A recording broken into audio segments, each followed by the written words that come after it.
Hello, Mark. I'm Yuki. I'm a sophomore. My student number is S044142. The speech title is Why I Live in Mortal Dread of Public Speaking by Megan Washington. I didn't know when I agreed to do this whether I was expected to talk or to sing. But when I was told that the topic was language, I felt that I had to speak about something for a moment. I have a problem. It's not the worst thing in the world. I'm fine. I'm not on fire. I know that other people in the world have far worse things to deal with.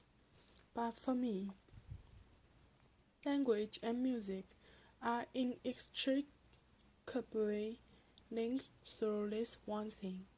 And the thing is that I have a stutter. It might seem curious given that I spent a lot of my life on the stage. One would assume that I'm comfortable in the public sphere and comfortable here, speaking to you guys. But the truth is that I've spent my life up until this point, and including this point, living in mortal dread of public speaking, public singing, whole different thing. Laughter. But we'll get to that in a moment. I've never really talked about it before so explicitly.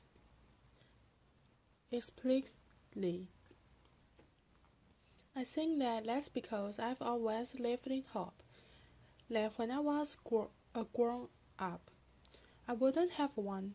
I sort of lived with this idea that when I'm grown, I'll have learned to speak French, and when I'm grown, I'll learn how to manage my money, and when I'm grown, I won't have a stutter, and then I'll be able to public speak and maybe be the Prime Minister, and anything's possible and, laughter. So I can talk about it now because I've reached this point. Where, I'm 28. I'm pretty sure that I'm grown now. Laughter, and I'm an adult woman who spends her life as a performer with a speech impediment, so I might as well come clean about it. There are some interesting angles to having a starter. For me, the worst thing that can happen is meeting another starter. Laughter. This happened to me in Hamburg. When this guy we met and he said, "Hello, my name is Joe." And I said, "Oh, hello, my name is Meg." Imagine my horror when I realized he thought I was making fun of him. Laughter. People think I'm drunk all the time. Laughter. People think that I've forgotten their name when I hesitate before saying it. And it is a very weird thing, because proper nouns are the words. If I'm going to use the word Wednesday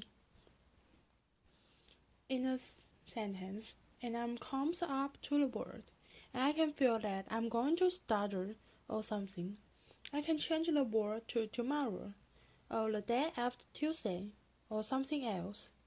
It's clunky, but you can get away with it, because over time I've developed this Lutfold method of using speech, where right at the last minute you change the thing and you trick your brain.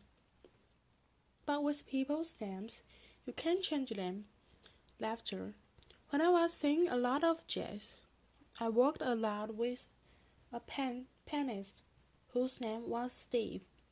As you can probably gather, S and T's together or independently are my clavinet. But I would have to introduce the band over this rolling vamp, and when I got around to Steve, I'd often find myself stuck on the and it was a bit awkward and uncomfortable, and totally kills the vibe. So after a few instances of this, Steve happily became safe, and we got through it that way. Laughter. I've had a lot of therapy, and a common form of treatment is to use this technique that's called smooth speech, which is where you almost sing everything that you say. You kind of join everything together in this very sing-song, kindergarten teacher way, and it makes you sound very serene, like you've had lots of venom, and everything is calm. Laughter. That's not actually me. And I do use that. I do.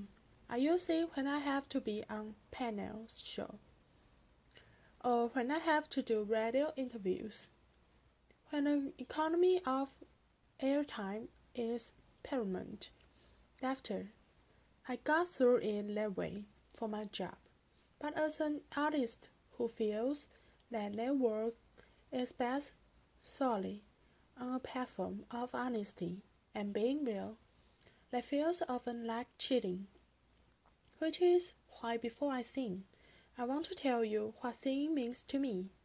It's more than making nice sounds, and it's more than making nice songs. It's more than feeling known or understood. It's more than making you feel the things that I feel. It's not about mythology or mythologizing myself to you. Somehow, through some miraculous synaptic function of the human brain, it's impossible to stutter when you sing. And when I was younger, there was a method of treatment that worked very well for me, singing, so I did it a lot, and that's why I'm here today. Applause. Thank you. Singing for me is sweet relief. It is the only time when I feel fluent.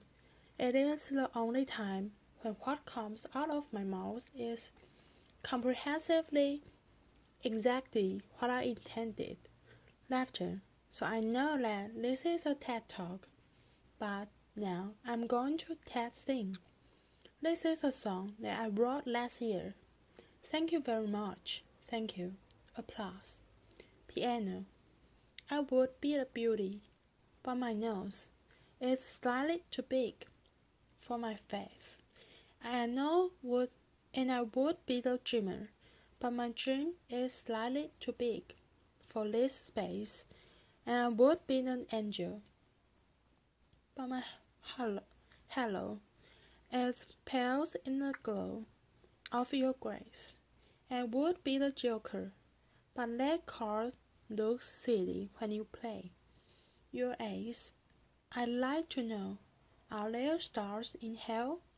And I'd like to know if you can tell, that you make me lose everything I know, that I cannot choose to or not let go, and I'd stay forever, but my home is slightly too far from this place, and I swear I try to slow it down when I'm walking at your pace. But all I could think, I'd lean through the cities. Do I look pretty in the rain? And I don't know how someone quite so lovely makes me feel ugly. So much shame. And I'd like to know, are there stars in hell?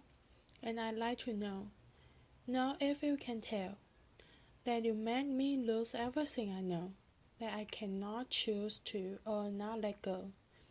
Thank you very much. Applause.